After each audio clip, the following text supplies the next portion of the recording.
Hello, everyone, and welcome back to Fairytale Wiki Twitter Talk. I hope you're all having a good morning, good afternoon, good evening, or good night, wherever you may be listening from. Now, obviously, Fairytale is a manga that eventually got itself an anime, got itself a couple of OVAs and a couple of movies. But originally, the form came to us in writing. So, for the next episode of Twitter Talk, we thought, well, what better way to talk about that than with a writer? So, we contacted an older guest, and she led us to somebody we thought would be a great choice to bring on. So I'd like everyone to welcome Caitlin. Caitlin, how you doing today? I'm good, thank you. How are you? Doing good too. Thank you for asking, and thank you for being here. I'm really excited to talk about all the things that have gone on in these last couple of months with Fairy Tale, as well as with your own personal writing. So let's get into it. You're a Fairy Tale fan, so how did you become a fan of the series? So actually it was introduced to me by my brother-in-law, he's a couple years younger than me, but he told me about it in a time in my life where I don't know, like I wasn't really doing very much. I got laid off by work or from work and like I don't know, I guess I was kind of in a slump and then I started watching it and I just kind of fell in love with it and yeah, and it kind of helped me through some weird times. That definitely seems to be a trend with a lot of people who are fans of Fairy Tale that they weren't in a great place at some point, but the Fairy Tale series kind of brought them out of it because it has like a very strong focus on character relationships and being together and, caring for one another. So I definitely see where you're coming from. When it comes to the series itself, what was the main thing that attracted you to it? I am a huge fantasy fan, and I really enjoyed the magic and the variety of magic, and just like the unique world building within it. As a writer, like I'm really drawn to that kind of stuff. So Would you say that had more to do in the case of Fairy Tale with the world building or the magic system or the characters or some combination of all of them? probably a combination. Yeah, I can watch something that has a really good world building, and then have the characters be weak, and I'll just drop it. Promise in Neverland was one of those where I got through one episode and I was just like, I just dropped it. I couldn't do it. I don't know what it was. Yeah.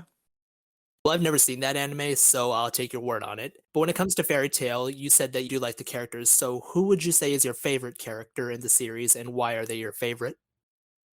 I've put a lot of thought into this before our conversation. I like most of them for different reasons. Definitely have a toss up for favorites between Ultier and Mira Jane and Gray, actually. Forced to choose one, I think I would choose Ultier because I think she was very well rounded. She has a tragic past, and I feel like her character had a lot of development during the Grand Magical Games. When it comes to her character return to the series during the Alvarez arc, this was the final arc where she came back to assist Wendy and Shelia during the battle with Dimaria. Some fans weren't particularly happy with that. Well, let's just put it that way. But how did you feel about that if she's your favorite character? I was really excited to see her actually. It was one of those moments where I was like, oh my god, that's so cool. But I do understand why some people might have been a little more turned off by it. But yeah, Yeah, I guess it definitely depends on how you felt about the character and how you felt about the series at that point in time too. Now, turning the script a little bit, who is your least favorite character in the series? that's a hard choice. I think in the beginning it was Wendy.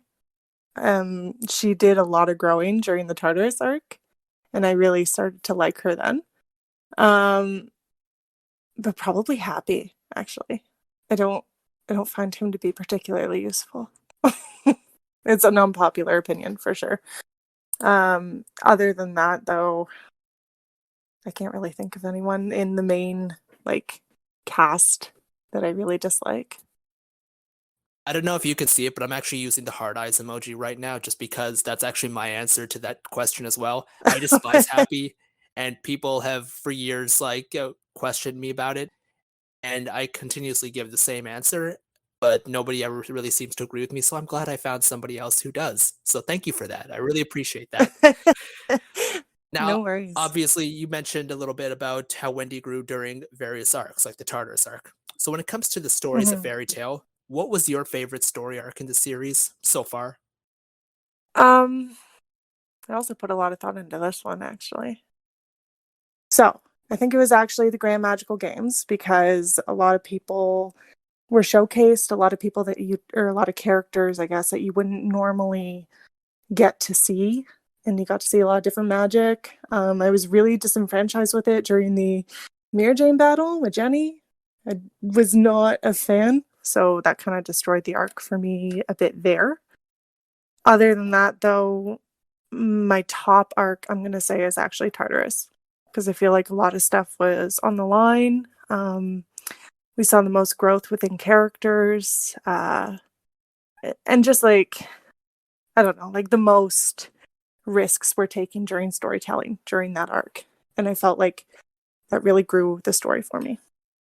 Yeah, those are two very popular arcs for understandable reasons. Some people also dislike those arcs for reasons that you touched on a little bit, but I definitely see where you're coming from because up to those points, those were also the most extensive arcs. So there's definitely a lot more chance for various individual fairy tale members to get their time in the spotlight.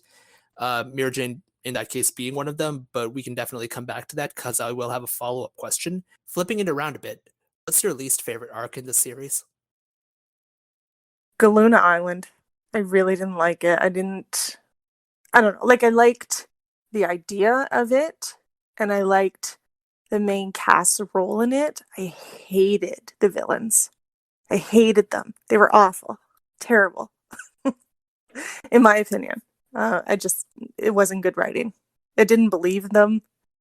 Like, and I don't understand where this thing is where, like Leon, where he said, I must surpass old tier. And you see that a lot in manga and anime, and I don't understand why you must surpass your teacher. Anyway. That's very understandable that you felt that way. Generally speaking, from my perspective as a fan, Galuna Island is one of the more mediocre arcs. It's not really an arc that anybody hates, but it's not an arc that anybody particularly likes either. And Exactly. in retrospect, I understand why some people feel that way. Some of the writing around that arc is a little bit shoddy. For example, how does this tiny island of like what appears to only be agricultural demons have the money to afford an S-class quest? Who delivered the request? How does nobody else know the history of this island if it's only been affected in this particular manner for the past 3 years? There's a lot of questions that were left hanging up in the air that didn't really seem to be explained. They were mostly just there for plot convenience to, motivate the team into the quest or to get Lucy the Sagittarius key that she ended up getting and using in the next arc, which was Phantom Lord. So yeah, it's certainly not a common opinion, but I definitely see where you're coming from in that regard. For sure. Now, you touched on it a little bit with the Mira Jane's battle with Jenny. And obviously, there was a contingent of fans who did like that for obvious reasons, but for Yeah. the same that same reason, there were a lot of fans who disliked it. So I suspect I'll have a bit of an idea of what you're gonna answer. But for you, what's like the number one thing about Fairy Tale that you dislike? um, I don't want to say the fan service, and I think that's where you think you're gonna go, because I don't mind the fan service. I think that there's a good mix, like a healthy mix between fan service and storytelling. Um, Probably actually the author's commitment to following through with this, with like an arc. Like, in the final arc, he killed all these people, and in my opinion, I think that those people should have stayed dead. I just, like, there wasn't enough at stake. Like when the master died, and Laxus was carrying him back, it was sad. Like, I cried. Like, and then he just came back to life. And it was like, well, why did I do that? Like, if you're just going to bring him back, why even bother killing him to begin with? So I feel like that angle that always is taken with Fairy Tale is really grating sometimes, because you really get invested, and then it's just like, oh, well, okay, it's all going to turn out well anyway, so why bother? Yeah, I was going to lean towards suspecting that you would answer with the fan service because that is one of the more common criticisms of the series in terms of, there's a lot of things that Mishima puts in that just really aren't necessary. Having a little fan service once in a Mm-hmm. while is generally considered okay. I personally don't have an issue with that. But when you have things like, Lucy flying through the air naked after the dragon was throwing her and then she Yeah, lands on Natsu, that that was is very a little gratuitous and ridiculous. unnecessary. So when people complain about that, I do think that that's a very legitimate point, especially because Fairy Tale does often have these kinds of scenes more than its immediate contemporaries, like the Naruto series or Bleach or something else along those lines. But that said, I do also agree with your opinion in terms of Mishima is not very good at following through on character death in particular. There are some moments where he does do it, like generally speaking, people love the beginning of the Tartarus arc because when Jackal blows up the Magic Council building, he kills three named characters and presumably Yeah, several like that others. was really awesome. I liked that. And those characters did not reappear ever again. And yet, in these other cases, like in the Alvarez arc, Mira Jane's spoiler, of course, Mira Jane is seemingly killed, but nope, she's fine. Makarov appears to be dead. Nope, he's fine. And it happens more than once, of course. So as a result, people kind of lose their investment because, well, I just put all this emotional baggage into that scene, but it turns Yeah. out the baggage is empty. So I feel like Mm, you wasted my time. yeah, like I was really invested with the Gaggio part of that, and then it was very disappointing. Speaking of him, I will just ask a generic question. Are you interested in the fairy tale shipping wars?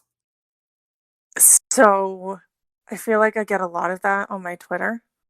Um, I I ship everyone with everyone. I'm just gonna come out and say that. Like literally everyone with everyone. There is no boundaries for me. So it's actually it's really exhausting. And I get a lot of that on like my fan fiction, like shipping wars on my fan fiction, and it's I try to stay away from it. It's really toxic, I find.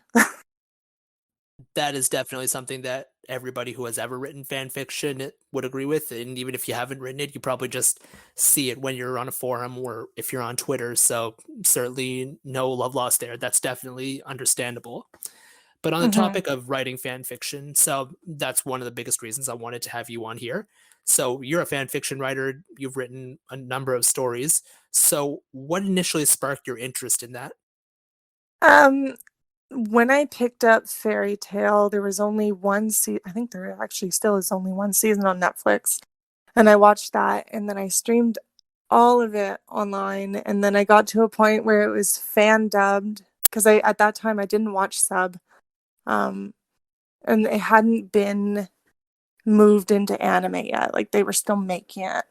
Um, so I was just like, I got to the point in the story where it was the 1 year time gap. And I was like, what happens next? It was driving me crazy. I needed to know. And so I just did like a Google just to see what fans were saying and whatever. And I stumbled on this story of Natsu and Lucy. And I've always kind of been a writer. And I don't know, like seeing it, it was kind of like, this might sound kind of strange. It was kind of like a challenge. Like, this is what this person thinks should happen. And I was like, well, no, that's not the way I envision it. So I think this should happen. And then I was like, oh my god, there's this world where people write about like just like projecting, like not projecting, the word I'm looking for here. Like just trying to imagine like what is going to happen in other stories. Like it just yeah, I had no idea fan fiction was a thing before this.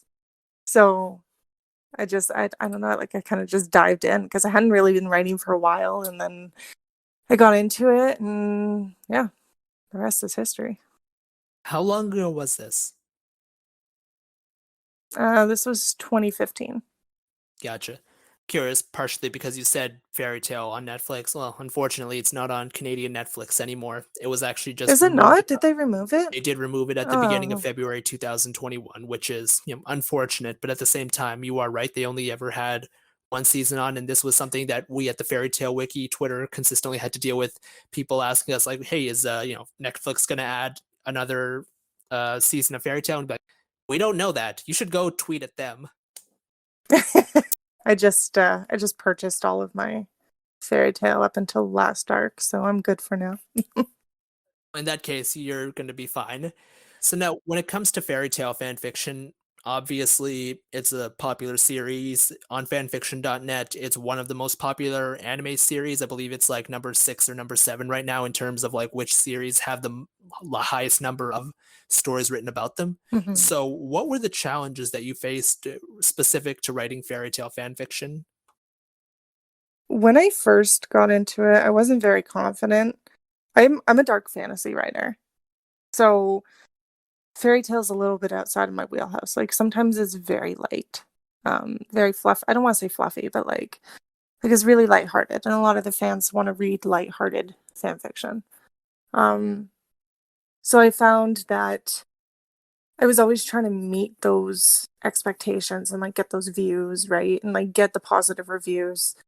I wasn't being really true to what I wanted to write. So I found like in the first couple years that I was writing fan fiction, that was really hard for me because I don't know, like I don't want to say it depressed me, but like a little bit because I couldn't find anyone that really wanted to read what I wanted to write. But I did find eventually, like I stuck with it. Now I have like a very solid, like very loyal following that actually want to read my kind of stories. Do you often feel that your feedback is mostly constructive or that it's mostly positive, negative? What's the situation over there? I get a lot of gushing fangirls. It's amazing. Like it's not very constructive, but like it makes me feel really good about myself. Sometimes I get very constructive criticism from like Archive of Our Own. If I'm posting on fan fiction though, it's a lot of just readers that just like they already know my writing. They just want to enjoy it. Archive, I find, are a lot of new writers, and they're a lot more willing to tell me when I have done something not quite right. Well, there's certainly worse types of reviews to get than the gushing fangirl type. So in that case, I think you'll probably accept that. But at the same time, there's For sure, definitely I an love them. yeah, there's definitely also a need for some constructive criticism here and there. Positive reviews are great. As long as people aren't flaming you, I think generally speaking, you'll be okay. Yeah, I've only ever had a couple flame. Can I call them that? Flamers. I would say so. I've only had a couple flamers in my fan fiction time here, and there are people that flame everyone. So I first took it personally, but now I'm just like, whatever. That's pretty understandable. Now, when it comes to fan fiction, you write Fairytale, but do you write for any other particular anime or manga? So I've done a story for Full Metal, one story, and I just posted a story for Eden Zero. Actually, I participated in the Fairytale Eden Zero Big Bang event, and I worked with Ari on Twitter, Alteris, and she made some art for a story that I wrote, and we just posted it. So that was my first venture into sci-fi, and that was pretty good. It was difficult because I'm kind of a perfectionist, so I wanted to write true to science. I also have a science background, by the way. So, my husband's a huge sci-fi nerd, so I kind of relied on him a lot to be like, no, that's stupid, Caitlin. Like, you need to do this. This is how a warp core would explode, or like this is how it would feel to be catapulting through space. Or like he reads a ton of sci-fi. Well, he certainly sounds like a good resource to have. For sure, he edits all my stories. Now, for those who might not know, what was this Big Bang event that you just mentioned? So it's a conglomerate of artists and writers that were paired together to celebrate Eden Zero and Fairytale, and they just write. I think most of them were one shots, and then the artists draw their art to complement the story. How many people were involved in this project? That is a question I don't know the answer to. Totally understandable, but it sounds like it sounds like a good opportunity to collaborate with other fans. For sure, yeah. So I don't know what the disconnect was, but for whatever reason, the organizer wasn't getting my messages. So I relied very heavily on Ari to kind of disseminate the information there for me. So that's why I'm not as in the know as I would normally be. But yeah. I think that's totally understandable. We all rely on each other for different types of information. Hmm. So now it's not just fan fiction that you write. You've written other works as well. So would you like to talk about those? Absolutely. My first, so I have a trilogy actually, which was my first foray into the published world. Which, looking back now, I'm like, oh my god, why did I do this? Like, it's such a big undertaking. Um, but when I first started, I wrote a story called The Abolition of Caden Hale, which admittedly was inspired by Fairytale. It's about a man who kills his sister and then essentially um, he's offered a way out by a dark mage. So he does whatever possibly he can to get his sister back. And of course things go awry and like it's a mess. So I wrote that one first. The second book is actually the first book, if you follow what I'm saying. Like I wrote it backwards. So the first book is called The Reformation of Linya Hale, and that follows Caden's sister into a place called the City of Dust, which is an ancient haunted city high up on the sacred mountain, and it's guarded by a protector, and she's hired by a council member to retrieve this stone called the Nostrum Stone that holds like incredible power. Like it'll take any mage's magic and just make it like insane. So she's hired to collect that, and when she brings it back, like she start I don't know, she has to go up against the guardian, and like the stone is actually sentient. So she has a lot of different challenges. And then the third in the series is called The Dissension of Madeline Hale, and that's the final one. I have just finished writing and editing it this year, so I'm hoping to have a September publish. How long has this project taken you overall? I started writing The Abolition in 2015. So that one actually took me the longest. I wasn't very good at writing. And like I mentioned, I'm a bit of a perfectionist, so I had to go back a lot and edit and fix and make it my own. Make it something unique and something that I was proud of. So I finished writing that and released it in 2017, and I just did a re-edit of it actually this year. It's a monster that never dies. Um, so yeah, so that one took about 2 years. The Reformation, I spent well, actually, the Reformation was one of the hardest to write. I had a lot of issues with that because I knew what I wanted to happen, but like I just couldn't make it happen. Like I had the story and I had like all the writing was there, but honestly, I wrote that story top to bottom like 5 times. Editing it wasn't so bad, but writing it was horrendous. It's a process one way or the other. You're going to have to deal with a lot of hard times and probably quite a few difficult people along the way.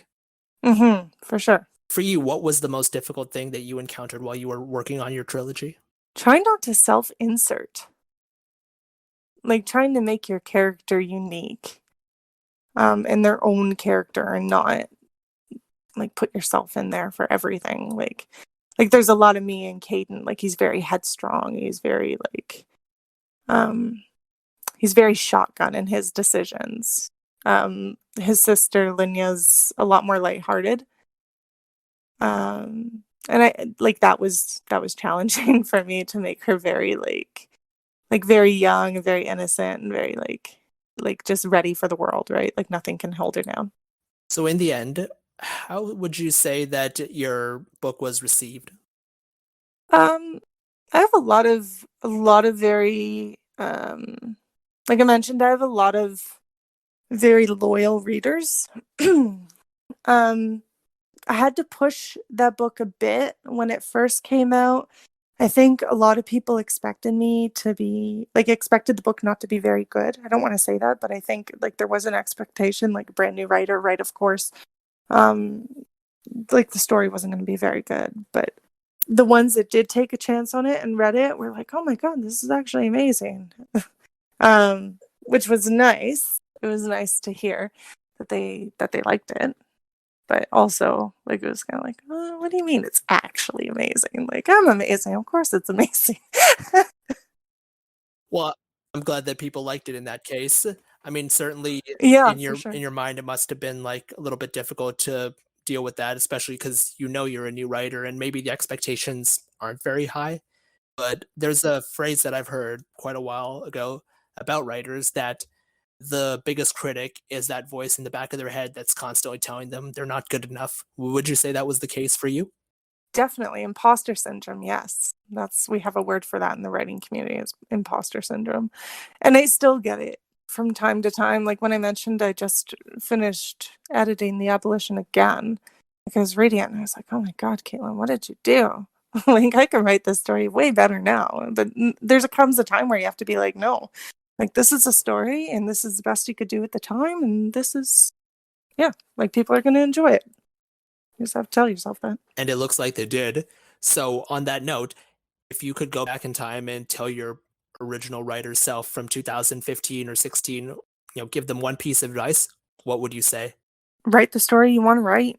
Honestly, people are going to like it and people are going to hate it. You're not going to please everyone. Just write what you want to write. Now, specific to other people who may be listening to this, they maybe want to write fan fiction or they want to write a real book of their own or they want to do something else that's creative along the same lines.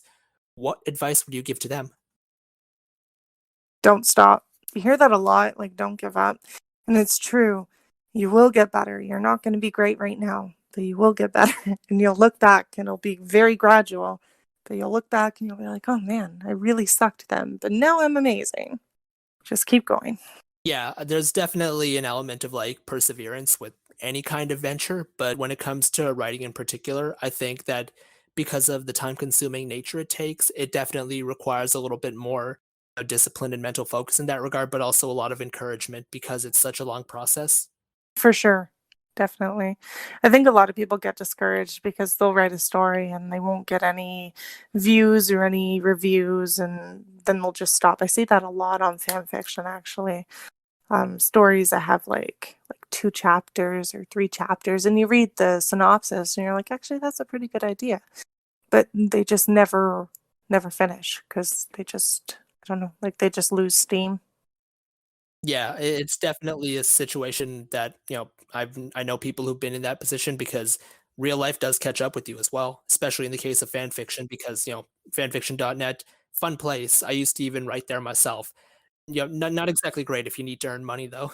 No, definitely not, which is why I kind of spread my wings and took writing more seriously. When it came to taking writing more seriously, did you meet anybody along the way who was able to really give you some great advice? I'm a bit of a lone wolf, to be honest. I don't know, like I kind of just go for it and do my own thing. But I did have a pretty big push from my husband who was like, "Why are you only writing fan fiction? Like you can make money off this. Like you're a good writer." So he actually I don't want to say he hounded me, but he hounded me a lot.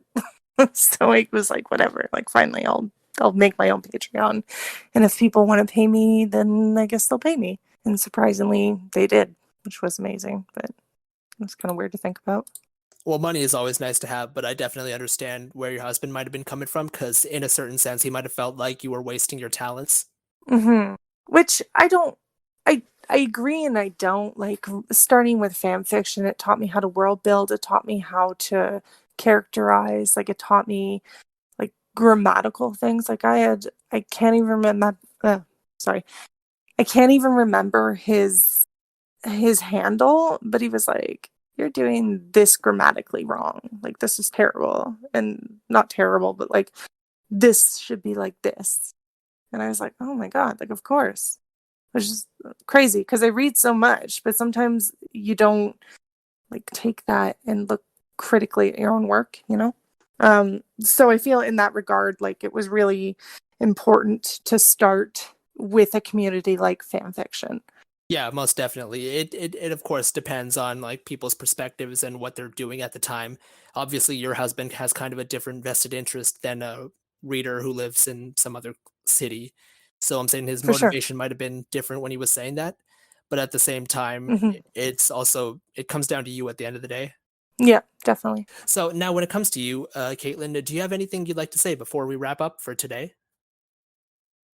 I just, I don't know, like I wanted to say thanks to the community. Like you guys have all been really great. Want to do a shout out to Alika. Thank you for pushing me to do this interview because I am heinously shy. I told her that. I don't think she believed me. I don't like thank you to everyone that's supported me along the way. Like I've found a lot of supporters through Fairytale and through fan fiction, and you guys are really important to me. I don't think I say it enough, but for sure. Well, Alika did tell me that part about you being a little bit shy to get on a voice to have this conversation. So I do think she believed you, but at the same time, I think she also believed in you. Yeah, that's really nice. She's amazing. Oh yeah, no, she's awesome. I still talk to her, even though our interview was over a year ago by this point.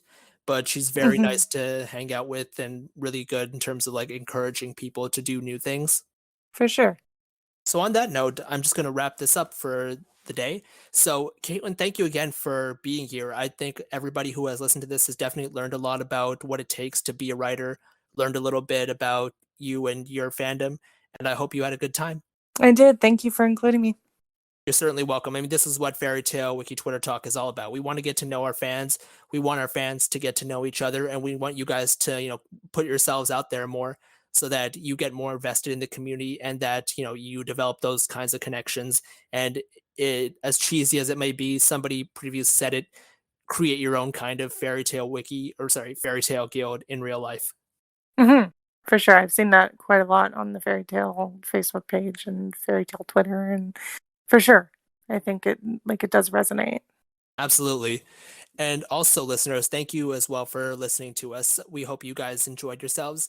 We say goodbye, but we hope you'll join us next time. And until then, we hope you all have a great day.